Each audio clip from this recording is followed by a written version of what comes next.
name is Chacku. I live in Rochester, New York, and I live there with my wife and my 7-year-old daughter.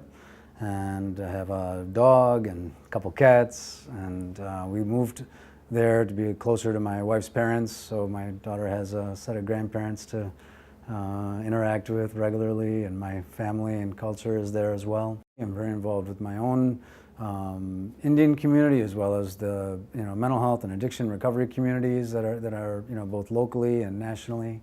So, and my work means a lot to me, so I'm very grateful for having so much to do.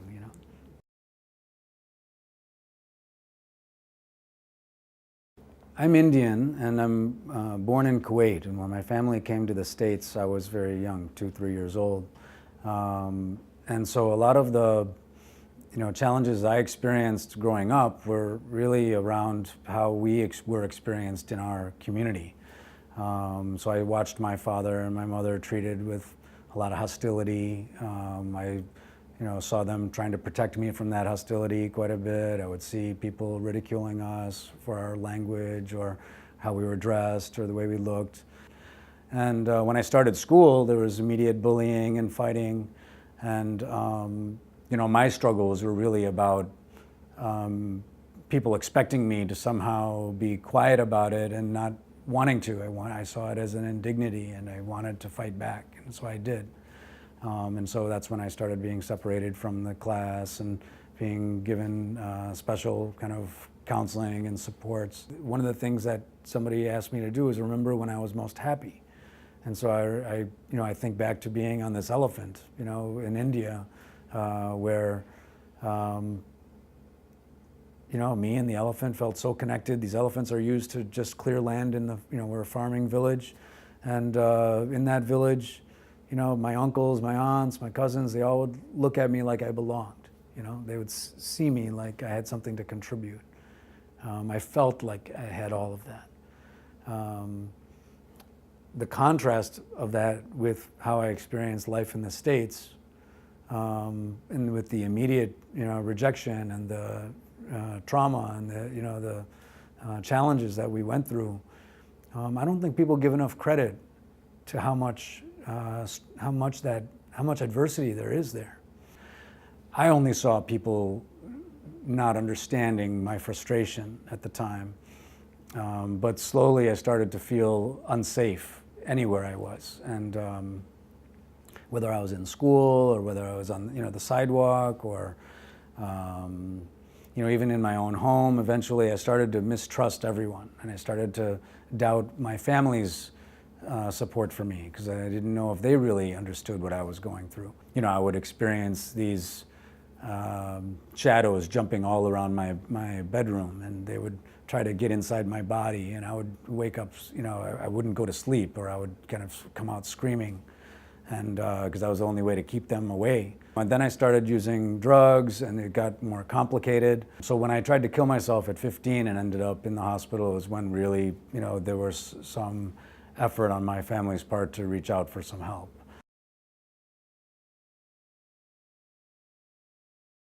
Once my father was able to speak out and to someone in his church, he kind of said to another guy, "Hey, my son's in the hospital. He tried to kill himself. He's on drugs. I don't know what to do." Then this is where the big change happened. I'd say my father, this man said to him, and it changed our lives. He said, "Me too." His son was also struggling. And really, having a hard time, and he told my father about it, and he said, we just happened to organize a group of families, and we just renovated this old horse barn, and we created a place for the young people to get together. Maybe your son will want to go there. When I walked into this place, I recognized some of the kids, and the way they started approaching me was very welcoming, and they were, they didn't look like me, sound like me, or talk like me necessarily.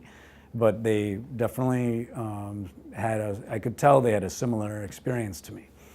So I let my guard down for the first time in a long time.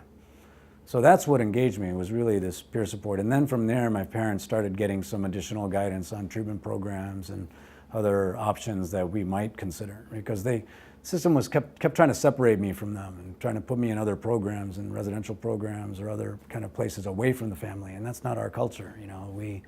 as much as I was mistrusting my family, we were needing to work this out, you know. And my parents kept their eyes on certain priorities that the rest of the system were willing to let go of. So when the rest of the system were saying, hey, just be happy he's not trying to kill himself or anyone else, they were saying, well, what about school? What about, you know, whether he's going to be self-sufficient? How do we help him do these things? That's not why he came to this country, you know. So the hope was to, you know, give me a better life. The blessing was that I was also engaged with a lot of, like I said, peers who were going through some similar things, or could explain to me that, you know, that there were a lot of different ways to understand what was happening to me, and that they would listen. They were really just there to listen. They didn't try to fix it or try to get me to do something. They really just listened well to me. And as a result, I was able to look for hope, look for those, you know, opportunities and lights, you know. You know, I had someone ask me, a peer supporter asked me some questions one time. I'll never forget it. You know, she said, how do you feel? And I was, I'm angry, I'm scared, I'm frustrated, I'm frightened, you know, I'm outraged. All of these things were coming out of me, you know. And she says, well, how do you want to feel? You know, so I want to feel safe. I want to feel loved. I want to feel connected. I want to feel like I belong. I want to feel seen. I want to feel understood, you know. And then she asked this very powerful question. She says, what would you have to believe in order to feel that way? You know, I still didn't know, you know, at that time whether I could even believe it, you know. But I realized at that moment that I would have to believe that my parents loved me. I would have to believe that I belonged. I would have to believe that I could be understood, you know, that I had a place, despite all the evidence. And letting go of that belief, you know, has been a long process. It took a long time for me to show up at my parents' house and start to try to eat the food or just sit at the table. Or, you know, I would look down and just, you know, feel my mom's eyes watching me. She always watched me. That was one of the things that would trigger me. Is, why are you watching me? I would, you know, flip tables and throw food, you know. And I don't know, you know, how I just started to tell myself, she's watching you, but just keep eating, you know, don't worry about that. And, you know, one day I was, you know, I'm 30 years old, you know, I'm sitting eating with them, you know, after all this, after, you know, maybe 15 years of doing this practice of trying to sit with them, I'm looking down and I'm eating like always, and I feel her looking at me, and instead of feeling the messages inside of me this first time, I've started to feel something else. And I didn't know what it was, but the voice just said, look up, it's okay. So I looked up, and there she was looking at me like she always had. She would never stop looking at me, no matter what I did. And there she was doing it again, and this time I felt it. I felt the love she'd always wanted me to feel. I thought I would be disconnected from that forever. And so feeling that for the first time meant a lot. It told me that I could be back. One of the best times, you know, were when I started to allow that hope to take it to another level. So, for example, you know, I had just gone through all of this difficulty. I had been divorced. I'd been bankrupt. I was struggling with a lot of issues, but I was doing well on, you know, in terms of getting this new job. And I'm on Houston Street in New York City with this guy who gave me the job. He's an executive director, and we're watching some kids play on a playground. And he said, "Hey, do you ever want children?" You know, and I said, "Oh, that's never. I've been told not to have children, not to be even in relationships. You know, that's not for me. I'm not with my diagnoses, not with my history, not with everything that I've been through. It's just not the way to go." You know, and he said, "You know, I didn't ask you if you thought you could. I asked you if you wanted to."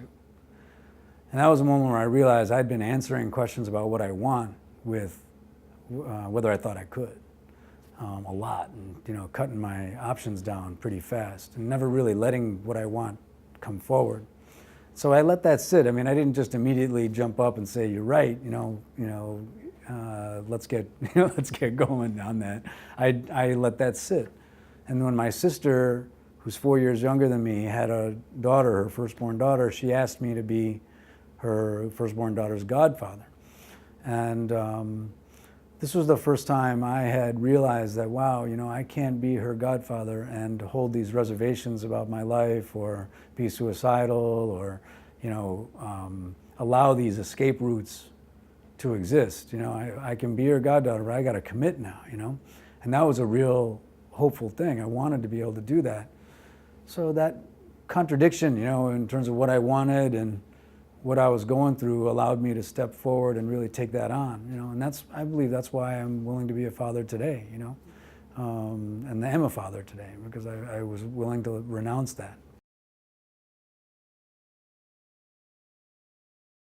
You know, there's a saying in the Quran, we are gardens with rivers which flow beneath. And so, you know, when I think about that process, you know, even when I'm in a waterfall, if I'm a droplet of water, I feel disconnected. I might feel very alone, you know, at that moment. But rejoining that water, reconnecting, is what this recovery process, I'd say, is. So going from disconnection, you know, dis-ease in that way, to reconnection, and community is what that's been about.